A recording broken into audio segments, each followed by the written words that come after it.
no cume de Pisga. Por ordem de Deus, Moisés teria de subir ao cume de Pisga, Deuteronômio 3:27, para contemplar toda a terra da promessa. E o servo do Senhor obedeceu, Deuteronômios 34:1. As faldas de Pisga são mencionadas em Deuteronômio 3:17 e 4:49. E ainda em Josué 12:3 e 13:20. Nebo seria a parte mais alta do Abarim. Outros o identificam com o Ras El Siegar, promontório do norte do Nebo, na direção oeste, a 100 metros mais baixo que o Pisga, de onde se tem vista ampla e maravilhosa da terra da promissão. Peor, em hebraico Ha-Peor, cuja significação é abertura, pico de uma montanha de Moabe. Para um pico Balaque levou também Balaão, de onde viu as tendas de Israel. Números 23, 28 e 24.2. Fica pouco além do vale de Ain Musa e domina toda a planície que está além do Jordão e ao norte do Mar Morto. Situa-se bem defronte a Jericó, ao oriente de Tel El-Ramá. É um dos picos do Abarim, próximo ao Wadi Escan. Nesse monte se adorava o deus Baal-Peor, no sedutor culto de Canaã, com requintadas práticas de prostituição cultural. Foi para essa bacanal que Balaão induziu os filhos de Israel. Números 31:16. Nebo. A 10 quilômetros a noroeste de Madaba, há uma planície chamada Ras El Siaga, de 710 metros de altura, considerada o Monte Nebo de Deuteronômio 32:49. Esse texto o localiza no país de Moabe, defronte a Jericó. Deus avisou que Moisés morreria neste monte, Deuteronômio 32:50. Em Deuteronômio 34, 1-6, lemos: Então subiu Moisés das campinas de Moabe ao Monte Nebo, ao cume de Pisga, que está defronte de Jericó. O cume de Pisga de Deuteronômio 34:1 não se contrapõe ao Monte Nebo como se fossem dois picos distintos, senão que Pisga seria uma especificação do Monte Nebo. Provavelmente o Monte Nebo tem vários cumes e por isso se especifica um deles, neste caso o de Pisga.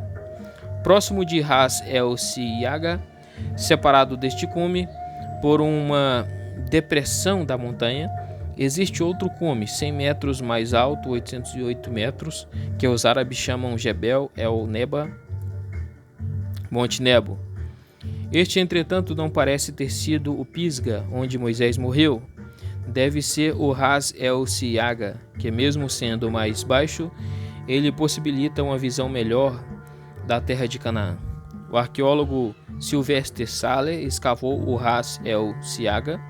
Neste lugar conservaram-se os restos de uma capela bizantina.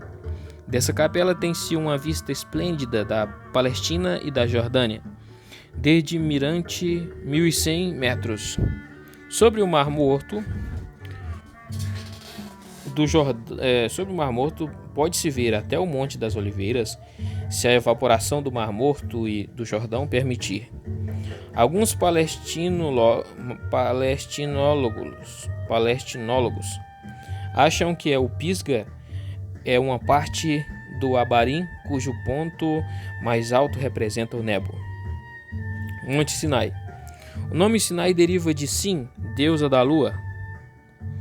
Para outros significa fendido ou rachado. O professor Zev Vilnai opina pelo vocábulo hebraico Sne, que quer dizer sarça ardente. A Bíblia tem 3 acepções para o Monte Sinai. Sinai, Êxodos 19, 11, 18, 20 e 24. Horebe, Êxodos 33, 6 e 24, 13, que sugere a terra árida e deserta. Deuteronômios 1, 6. E monte de Deus, Êxodos 3, 1, 1 Reis 19.9. O monte apresenta forma triangular cujos vértices superiores se apoiam na Ásia e na África. Penetra até o Mar Vermelho, ao leste é banhado pelo Golfo Aqaba, que Israel chama de Eilat, e ao ocidente pelo Golfo de Suez. A área da península é de 25.000 km². Após o acordo de 1906 entre Egito e Palestina, os limites da região chegaram ao Mediterrâneo, incluindo o deserto de Ti-Paran, com uma total de 35.000 km².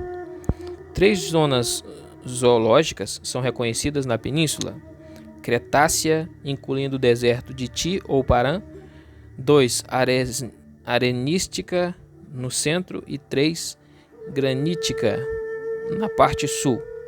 2 cadeias montanhosas começam ao norte da península e descem entre os golfos e se dirigem para o Mar Vermelho no extremo sul.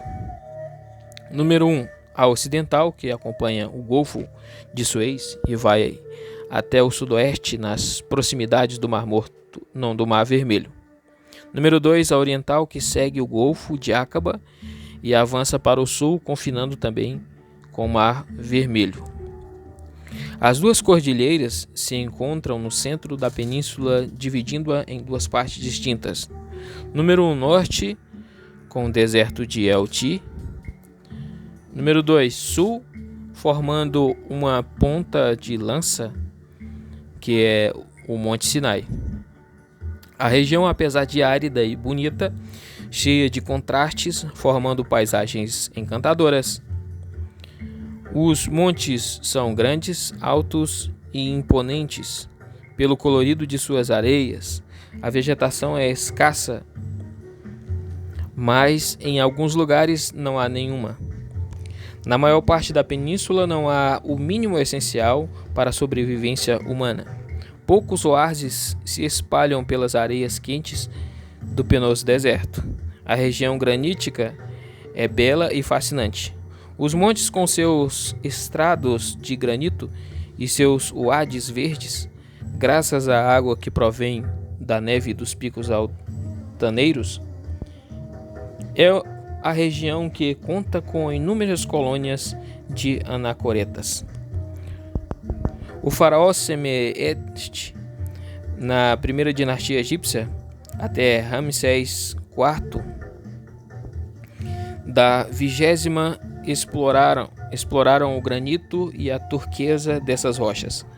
A turquesa especialmente era extraída do Uadi Magará. Na 20ª da 12ª dinastia egípcia, foi construído nessa região um templo semita, conhecido como Serabit el-Adin, em cujas ruínas foram descobertas as famosas inscrições sinaíticas. Os montes mais altos do maciço sinaítico são Jebel Serbal, Jebel Musa, Jebel Somer, Jebel Catalina e Jebel Zebir. Qual desses 5 seria o monte de Moisés? O Sinai dos 10 mandamentos exige uma série de condições apontadas na Bíblia. Número 1, distância de 11 jornadas do Horebe e Seir, Deuteronômios 1:2. Número 2, o monte era visto pelo povo que se achava no vale, Êxodo 19:11. Número 3, deveria haver um vale grande ao pé do monte, suficiente para abrigar cerca de 3 milhões de pessoas, Êxodos 19, 17 e 18. E a de El-Ha coincide com essa necessidade. Número 4, o monte deveria estar isolado do povo, ninguém podia tocar, nem mesmo dele se aproximar, Êxodo 19, 12 ao 13. Número 5, o monte teria de ser alto, permitindo ao povo contemplar de longe o que nas alturas acontecia, Êxodos 20.18. Número 6, deveria haver água no local onde o povo se reunia, Deuteronômios 9:21. Pela soma de circunstâncias, exigida pela Bíblia. O Somer, o Catalina e o Zebir são naturalmente excluídos. Restam dois, o Serbal e o Musa. O Serbal, com 2.052 metros, é alto, sobranceiro e brilhante, parecendo-se uma armadura metálica da época dos cavaleiros. O Musa, Monte de Moisés, forma um maciço rachoso de forma oblonga, com 3.200 metros de comprimento e 1.600 metros de largura, em uma altitude de 2.000 metros sobre o mar e 450 metros sobre o vale.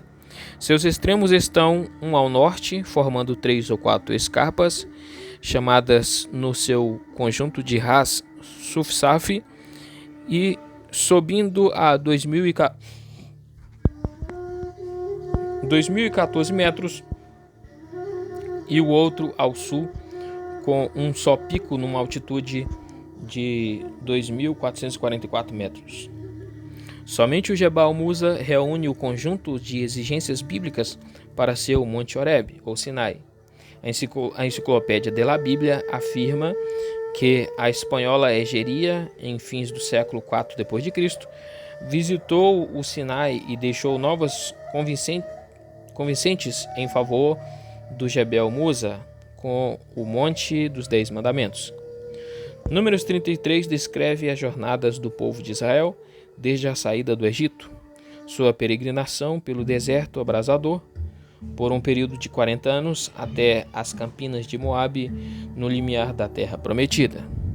Frequentemente molestados por beduínos e bárbaros, os ermitões do Sinai solicitaram ao imperador Justiniano, século VI d.C., que eles construíssem fortalezas no Jebel Musa. O imperador atendeu ao pedido, mandando-lhes construir a Basílica de Sarça Ardente, mais tarde conhecida como da Transfiguração, e por último, Mosteiro de Santa Catarina. Este mosteiro, com suas famosas muralhas, ainda existe, edificado no sopé do Jebel Musa. Nesse convento, o alemão Tischendorf, entre 1844 e 1860, conseguiu comprar dos frades o famoso Codex Sinaítico, hoje no Museu Britânico. Em 1948, na Guerra de Independência, Israel tomou do Egito parte da península do Sinai. Na de 1956, tomou tudo. Sob pressão da ONU, Israel devolveu todo o Sinai ao Egito. Na Guerra de 6 Dias, em 1967, Israel tomou a península outra vez e em suas mãos está até o dia de hoje. Em Eilat, no Golfo de Aqaba, Israel tem hoje o seu mais movimentado porto e saída garantida pelo Mar Vermelho. Então aqui finaliza o capítulo 7 da Geografia Bíblica, das Terras Bíblicas. E depois eu vou gravar outro falando sobre o capítulo 8. Eu vou ler o capítulo 8 no outro vídeo.